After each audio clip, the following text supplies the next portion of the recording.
Everyone knows that feeling, wanting to experience more stories, but struggling to find the time. That's where Audible changes everything. With over 1 million audiobooks and Audible originals, there's a story waiting to spark anyone's imagination. Take The Paris Apartment by Lucy Foley, the gripping psychological thriller that's keeping listeners on the edge of their seats. Imagine unraveling its mysteries during your morning commute, or losing yourself in its twists and turns while doing household chores. That's the magic of Audible. It transforms daily routines into opportunities for thrilling discoveries. The best part? Members get access to thousands of included titles, with new content added regularly. From bestsellers to hidden gems, every genre imaginable is at their fingertips. And with one easy-to-use app, switching between favorites or discovering new passions has never been simpler. There's more to imagine when you listen. Start a free 30-day Audible trial and get your first audiobook free at audible.com/Wondery. That's audible.com/Wondery. Now it's time for Inspirational Women, and my guest, Alaya Dawn Johnson, an award-winning short story writer and the author of 7 novels for adults and young adults, who labels her work as far future galaxy-spanning, mind-bending science fiction novels. Today, Alaya brings us her latest novel, The Library of Broken Worlds, which reveals to us the power of stories and their power to heal. This is what storytelling does for all of us, and we now get to meet Alaya and learn more about her work and about this newest book. Alaya Dawn Johnson, good morning. Thank you so greatly for being with us today. Good morning. Thank you so much for having me. And thank you for bringing us a wonderful book of science fiction, broader than science fiction. We'll get into that. But just as the summer season begins, in a time when we're always looking for some really exciting, inspiring, good reading material. So thank you. Well, I certainly hope people enjoy it, for sure. Well, I can't imagine not. The Library of Broken Worlds. Just those words just conjure up so much. And so I think that attracts us. It's a magnet to begin with. And then we delve into a fantastical world. But I'll let you describe the kind of science fiction you call it. Yeah, so I have at different times tried to define it in different ways, but far future, galaxy spanning, mind-bending, sort of different, big, diverse future, big idea science fiction. So that's a lot. It's a lot of descriptors. It's basically the kind of science fiction that I've always loved to read. So my inspirations are very much in this great tradition of Afrofuturism, like Octavia Butler or Samuel Delany, or science fiction, like social science fiction, like Ursula Le Guin. And I feel like now we have this narrow idea that science fiction is only about technological innovation. But honestly, it's always also been about social insights and expanding our ideas of what's possible and different kinds of futures. And as someone who grew up and whose mind was bent and expanded as young adult with those sorts of ideas and that kind of literature, I mean, that was what I really wanted to bring to a young adult audience. So you say it's for a young adult audience, which is, of course, important and great. And yet that's not to say that all of us of any age are going to really find ourselves immersed in it and really love it, embrace it, right? Oh, absolutely. I mean, I always write my novels with enough ideas for anybody, basically. If anything, maybe like a few ideas more than you were expecting. And so it's following a 17-year-old, but it's dealing with all sorts of issues that are very much part of our world right now and are extrapolating based on that. And like that's part of what I wanted to write, something that the inner 17-year-old in me would love, and also my current 41-year-old self loves. And in that vein, in terms of a 17-year-old, thinking about that age today and the youth that live in what we have, the older generation have created for them, it really has a direct parallel with what you've written about, whether consciously or unconsciously. It just really brings it here for us to discuss and grapple with, right?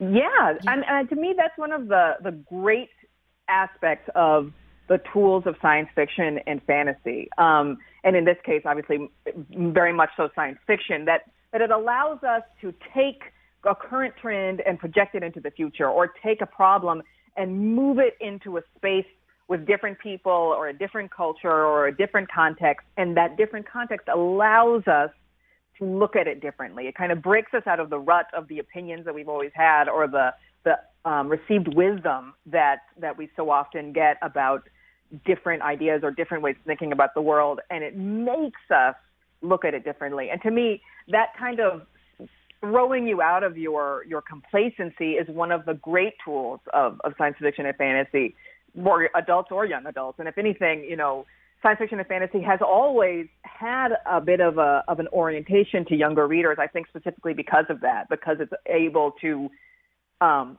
turn the world around in a way that, younger people are very much drawn towards.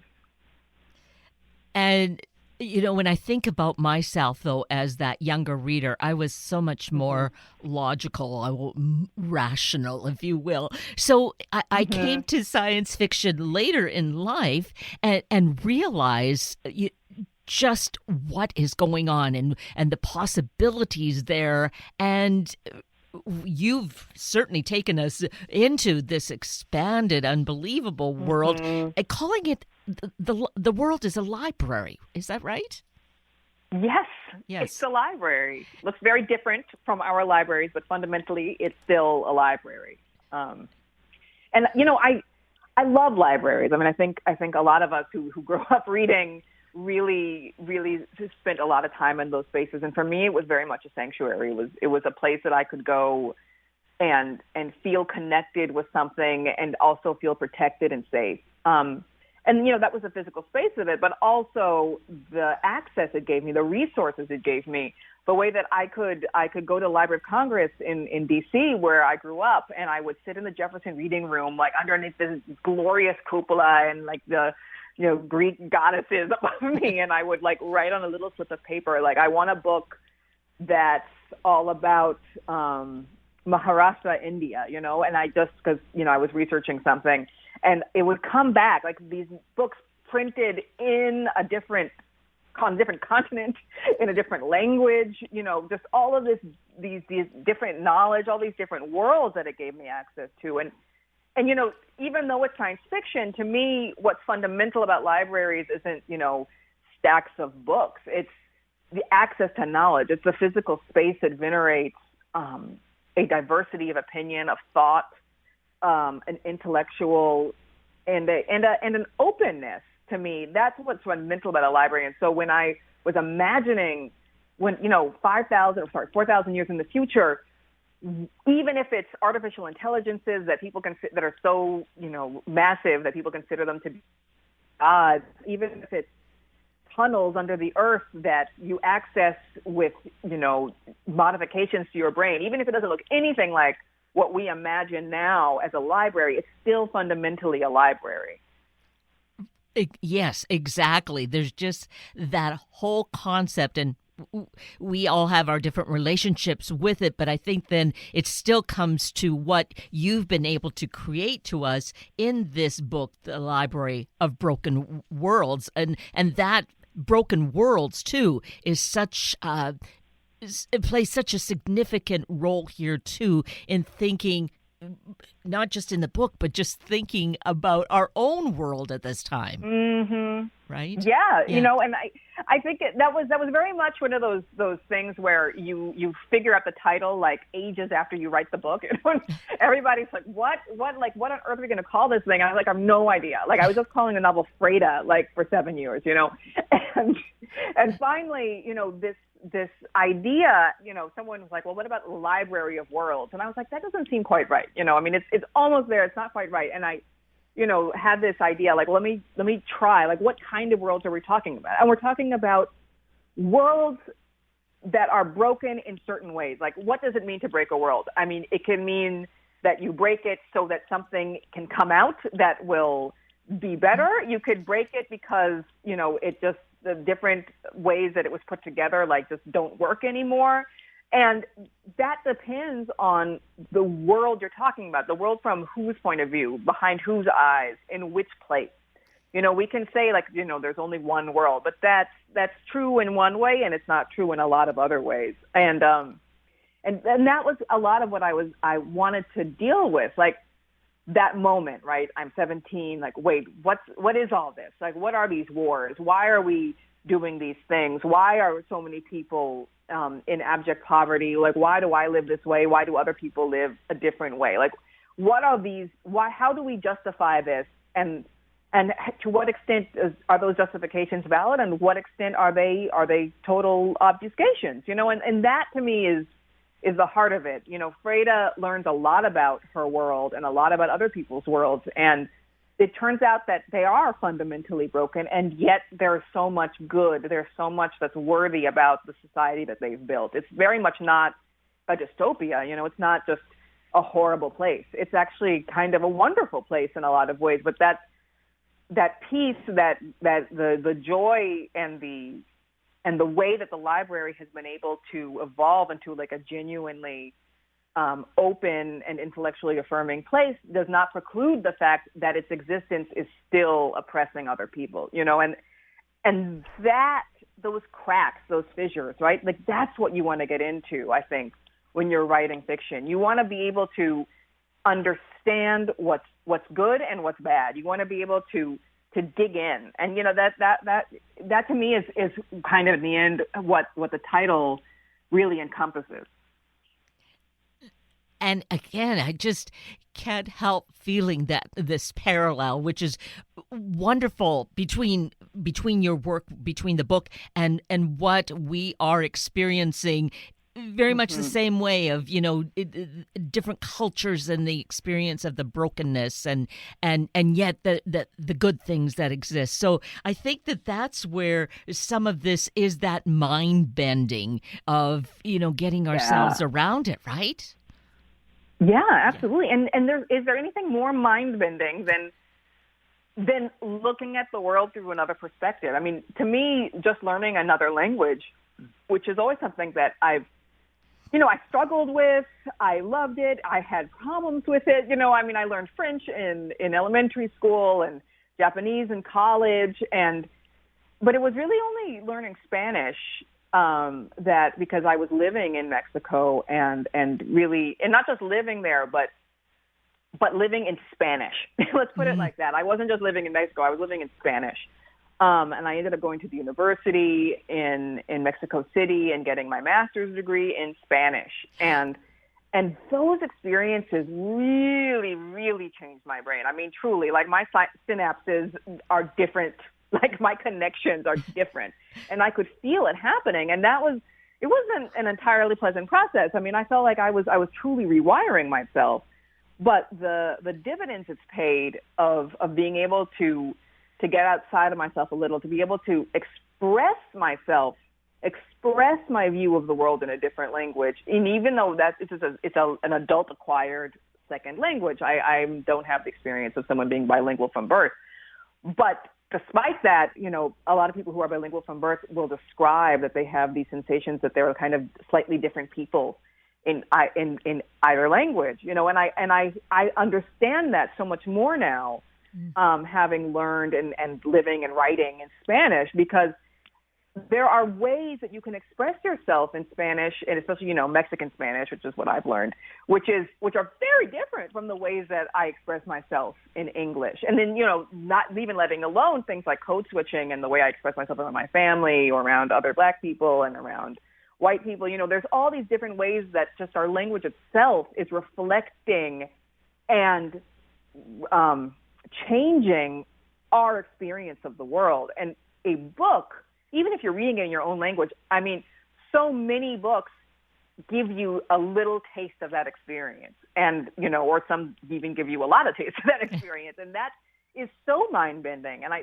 think it's so healthy to kind of keep doing that, and I also think that's a thing I love about young adult literature at its best, because it does predispose you to like take a step back and rethink things. Diana Wynne Jones was one of my favorite writers growing up, and she was so good at that.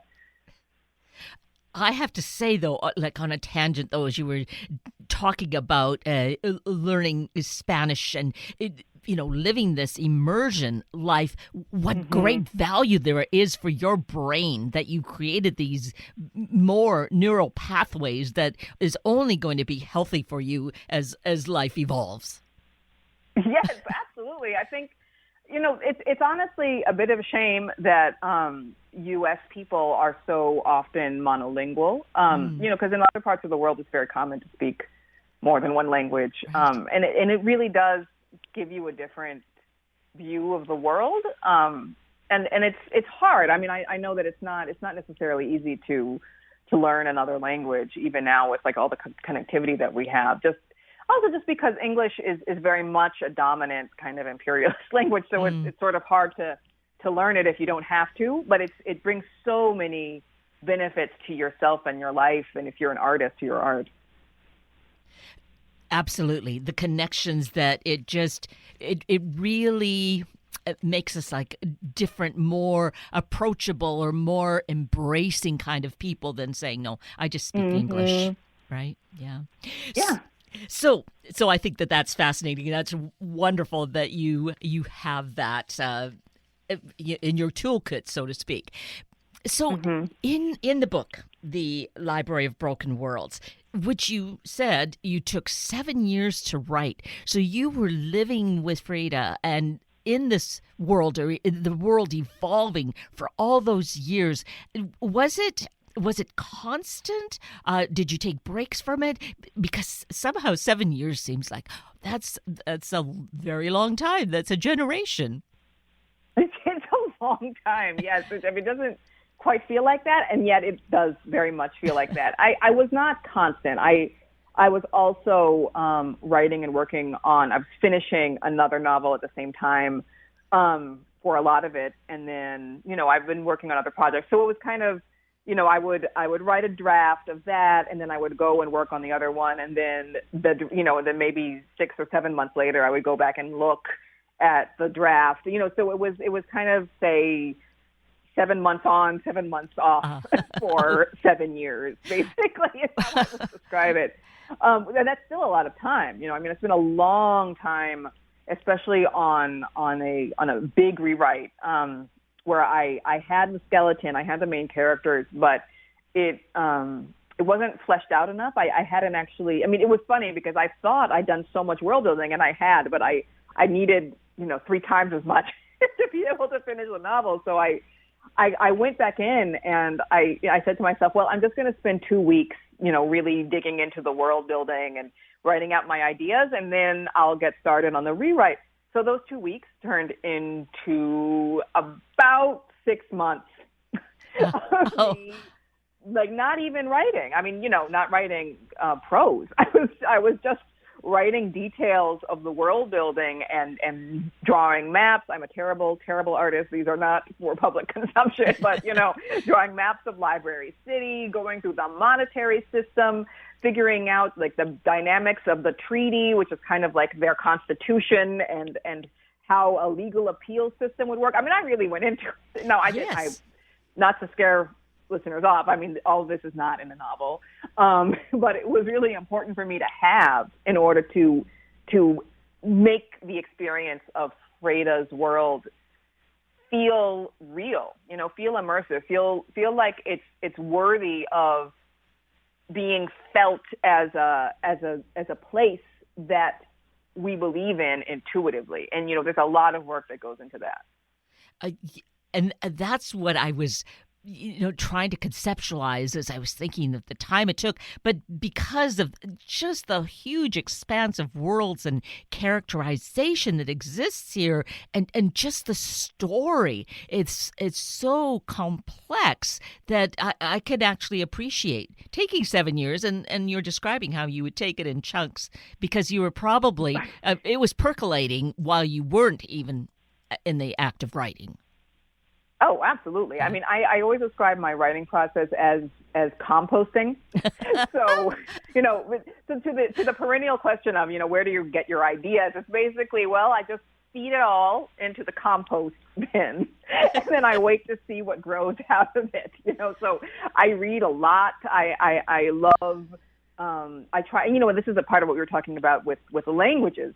Just like getting different perspectives, going different places, bending your mind as much as possible. And the more different things I put in there, the more interesting ideas eventually grow out. And I don't have any kind of conscious control over the interesting things that are growing out there, but I know when I've got something that works. And then that's when I take it from the compost pile and I put it in my garden. My garden eventually is my novel. And it bears fruit. Yes, absolutely. When it works, it works. And it's such a rewarding process. It's very frustrating too, but it's when it works, it's so rewarding.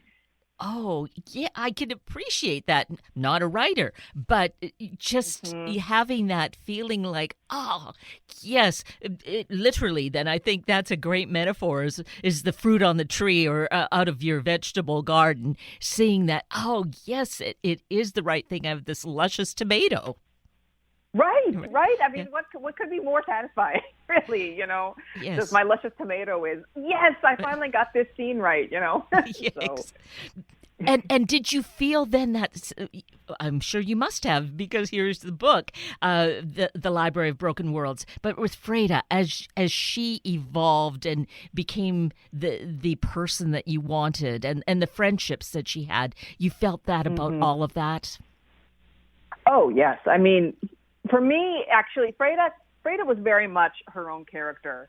I think she was the most solid one through all of my drafts, but her friendships really, as I was writing, and Freda's, she's a very interesting character. She meets these people from different parts of the universe, as I was saying, who come there, and they change her idea of the place that she was born and the peace that she thought that the library was protecting, that, there's peace for some people and not peace for others, and those relationships really developed because they, with Joshua from Tierra, who's an indigenous Tierran, whose whole village is about to be destroyed by the rich lunars who live on the moon, and Nergui, who's from a persecuted religious minority, and has taken very unwillingly taking refuge in the library. And, between her experiences with these two people, she falls in love with both of them. And her experience and her kind of unwillingness at first to really accept the truth that they're showing her about her world, and then to come around to understanding those different perspectives and allowing it to change her own understanding of herself and the violence that she herself has experienced there. I mean, a lot of that is very nuanced work, and it's stuff that it took me a lot of drafts to not just figure out, but I think sort of face up to in myself, right? Because there's, especially Freda, because she herself is a victim of sexual assault, and that it was weird in my first draft. It was almost like I had it there, it was part of her personality, but I didn't write it explicitly. And when I say explicitly, I don't mean describing it explicitly. I mean just saying, that that's what happened to her. And because it's an experience that many, many young women, far too many young women have, and they have to deal with the aftermath of that. But I felt like I kept shying away from it. And I was looking back at the novel and I said, you know what? I think I have to put it in. I think this is already there. And if I shy away from it, I'm saying that there's something shameful about it, when what's shameful is that someone has decided to do that, not that you experienced it, Right. And that really was one of those fruits that took a lot of energy for me to grow, for me to really allow to come out. But it was one of the most powerful aspects of the novel for me. And yes, as you share that part of the story, it's there, but yes, it's not so in your face, but that's a service to us, to humanity, to include that, because sadly, tragically, it's too much a part of our lives. Exactly, and I don't want, especially young women, to feel like we always have to hide it, or that there's something that's just unspeakable about it. What's unspeakable is that someone would decide to impose themselves on you and take away your autonomy, not that you were the victim of that act, and I want that to be so clear for readers.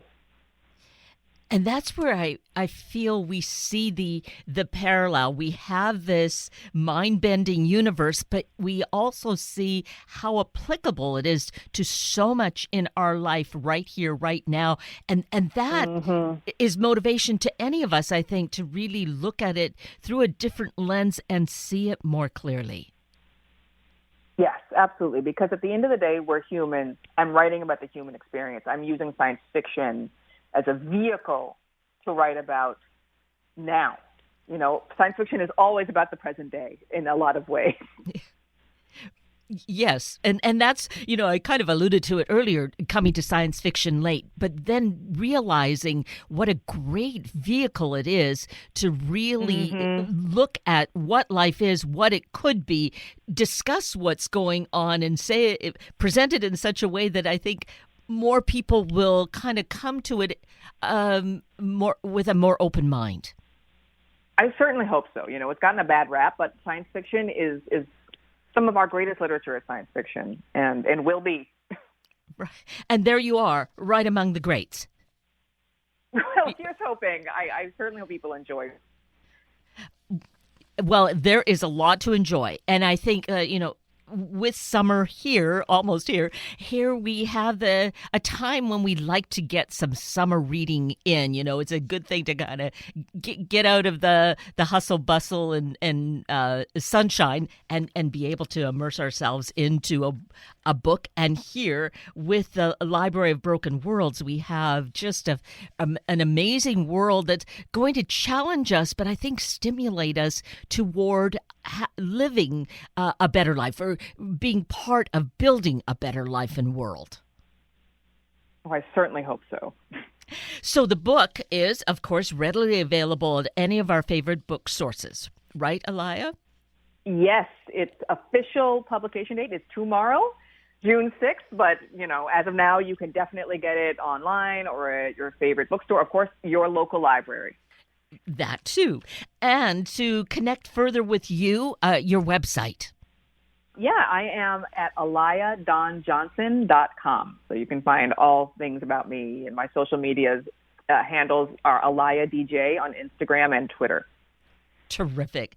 Well, too sadly, time has run out on us, but I so appreciate your being with us and giving us a bit of an insight, a crack of insight into the Library of Broken Worlds. Well, thank you so much for having me. This was wonderful. You're welcome. And that brings us to the end of a very full hour of Inspirational Women with Alaya Dawn Johnson and Sunday Morning Magazine with Christina Gerhardt. I'm Kate Daniels, your host, and I greatly appreciate your sharing this hour with me and these special guests. For details you might have missed or information you'd like to know, please just send me an email, kated@warm1069.com, and I'll get right back to you. Also, if you'd like to listen again or to share these important stories with your family and friends, find the podcast on our Warm 1069 webpage. Just click on the podcast tab, then either of the show names, and then look for the guest names. I now wish you and your family a day of considering how we live our life on this little planet and how to preserve it. Have a week of the same, and then please plan to join me again next weekend for another hour of Sunday Morning Magazine and Inspirational Women on Warm 1069. Good morning.